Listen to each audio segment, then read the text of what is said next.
La guerre en Ukraine vient de connaître un nouveau tournant spectaculaire. Alors que beaucoup pensaient que l'Ukraine était sur la défensive, une opération audacieuse vient de bouleverser l'échiquier stratégique dans la région de Belgorod.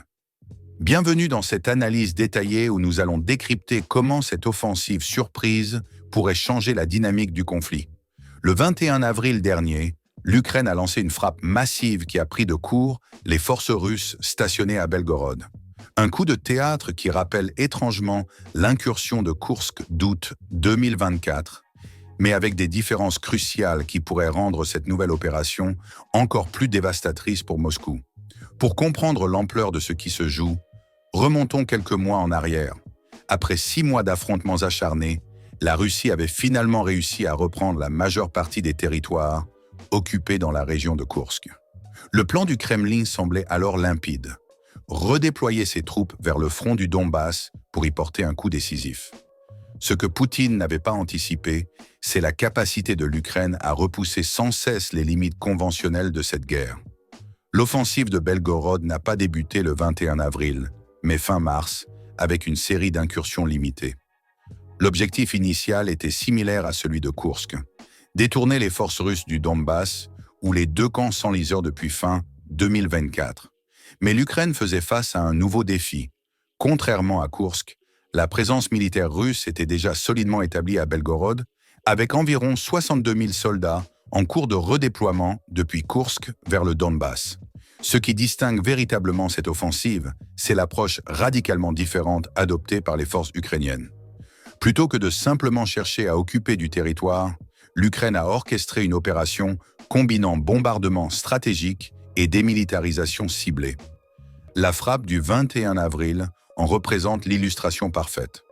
Au cœur de cette stratégie, l'utilisation innovante des F-16 récemment livrés par l'OTAN, équipés de JDAM, ou munitions d'attaque directe conjuguées. Ces bombes transformées sont l'un des atouts maîtres de l'Ukraine dans cette offensive. Pourquoi ? Parce qu'elles résolvent un problème fondamental des frappes aériennes conventionnelles. Imaginez une bombe classique larguée d'un avion.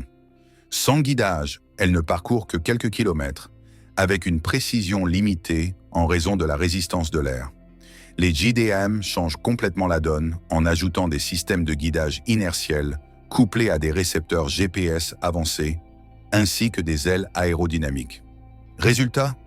Une portée multipliée atteignant jusqu'à 28 km. Plus impressionnant encore, l'Ukraine semble disposer de la version Extended Range de ses munitions, développée par Boeing en 2009, qui double cette portée à près de 75 km. Les images des frappes à Belgorod montrent l'efficacité dévastatrice de cette combinaison. Dépôts de munitions, postes frontaliers, convois logistiques et concentration de troupes pulvérisées avec une précision chirurgicale. Cette capacité à frapper aussi près de la frontière russo-ukrainienne révèle 2 victoires majeures pour Kiev. D'abord, elle suggère que les redoutables défenses anti-aériennes russes dans la région, notamment les systèmes S-300 et S-400, ont été soit neutralisées, soit sont absentes. Ce pourrait être le résultat direct des frappes à longue portée menées depuis la contre-offensive de Koursk, notamment celle du 16 janvier qui aurait détruit un radar crucial du système S-400. Mais le véritable enjeu de Belgorod va bien au-delà des gains territoriaux immédiats. En ramenant le combat sur le sol russe, l'Ukraine frappe au cœur de la logistique ennemie. Les lignes d'approvisionnement passant par Koursk et Belgorod sont vitales pour acheminer troupes et matériel vers le Donbass. En menaçant ces artères, l'armée ukrainienne pourrait prendre en tenaille les routes russes plus profondes et mieux défendues. Ce qui distingue fondamentalement l'offensive de Belgorod de celle de Koursk, c'est avant tout une question de géographie et de logistique. Contrairement aux collines et forêts de Koursk qui limitaient les mouvements, le paysage plus plat de Belgorod permet une meilleure manœuvrabilité des forces ukrainiennes. De plus, alors que l'invasion de Koursk reposait sur une seule grande route facilement ciblable, la région de Belgorod est reliée à l'Ukraine par un réseau de routes interconnectées, rendant l'approvisionnement plus résilient. Les forêts denses du côté ukrainien de la frontière offrent également un avantage stratégique majeur. Elles réduisent considérablement la capacité de détection russe par radar, satellite ou drone. Cela permet à l'Ukraine de déployer ses troupes et équipements plus près de la frontière qu'à Koursk, un facteur déterminant lors des frappes du 21 avril. L'Ukraine a aussi intelligemment ciblé les ponts près de Grafovka et Demidovka, transformant les convois russes en cibles faciles pour l'aviation et l'artillerie ukrainienne. C'est précisément ce qu'ont démontré les frappes dévastatrices d'avril. Un autre facteur déterminant est la composition des forces russes dans la région.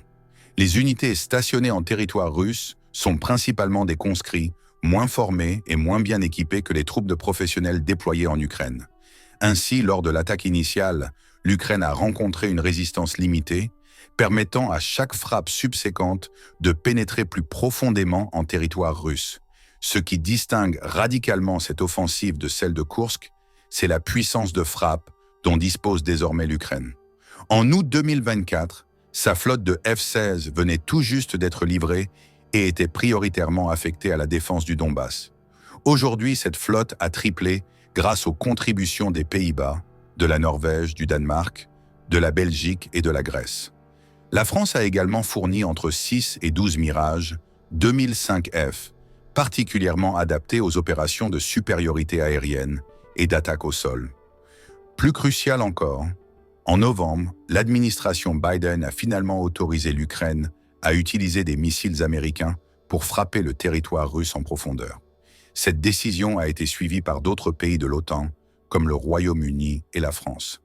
Ces nouvelles capacités ont immédiatement été mises en œuvre, permettant à l'Ukraine de frapper des infrastructures militaires et industrielles stratégiques bien au-delà de la frontière. L'incursion de Belgorod sert également un objectif politique majeur. Lorsque le président Trump a pris ses fonctions le 28 janvier, il a exprimé de sérieux doutes sur la capacité ou même la volonté de l'Ukraine de poursuivre le conflit. Les relations américano-ukrainiennes se sont tendues au point que Trump a brièvement suspendu l'aide américaine pour forcer Kiev à accepter un cessez-le-feu. Parallèlement, ces tentatives de négociation avec Poutine n'ont pas abouti, la Russie rompant systématiquement les trêves temporaires, notamment celles prévues pour Pâques. Cette offensive spectaculaire envoie donc un message clair. L'Ukraine conserve l'initiative stratégique et peut encore infliger des dommages considérables à la Russie. Le timing est particulièrement significatif, intervenant juste après la fin officielle du cessez-le-feu pascal, qui n'avait été que partiellement respecté. L'impact ne s'est pas fait attendre. Immédiatement après les frappes, Poutine a déclaré être prêt à discuter d'un cessez-le-feu plus durable. Cette ouverture survient alors que Trump avait menacé de se retirer des négociations en l'absence de progrès tangibles des deux parties. La Russie fait face à des défis croissants, pression sur ses lignes logistiques, pertes humaines qui s'accumulent et économie de plus en plus militarisée. Le budget gouvernemental de cette année consacre plus de 40% des fonds à l'armée et à la défense nationale, un niveau record avec un tiers des dépenses classifiées. Les exportations pétrolières et gazières russes sont également sous pression, avec des pétroliers vieillissants qui risquent d'être saisis par les puissances occidentales. La démographie du pays montre un déficit inquiétant de main-d'œuvre, conséquence de l'augmentation des taux de conscription et de l'exode de près d'1 million de personnes fuyant la mobilisation depuis 2022. L'offensive de Belgorod représente ainsi une tentative audacieuse de l'Ukraine pour renforcer sa position dans d'éventuelles négociations, particulièrement cruciale face à un interlocuteur comme Trump qui semble particulièrement sensible aux démonstrations de force. Alors cette incursion réussira-t-elle, là où celle de Koursk a finalement été repoussée? La nouvelle puissance de frappe ukrainienne et les avantages géographiques de Belgorod suffiront-ils à changer durablement l'équilibre des forces? L'avenir nous le dira, mais une chose est certaine, le conflit est entré dans une nouvelle phase encore plus imprévisible.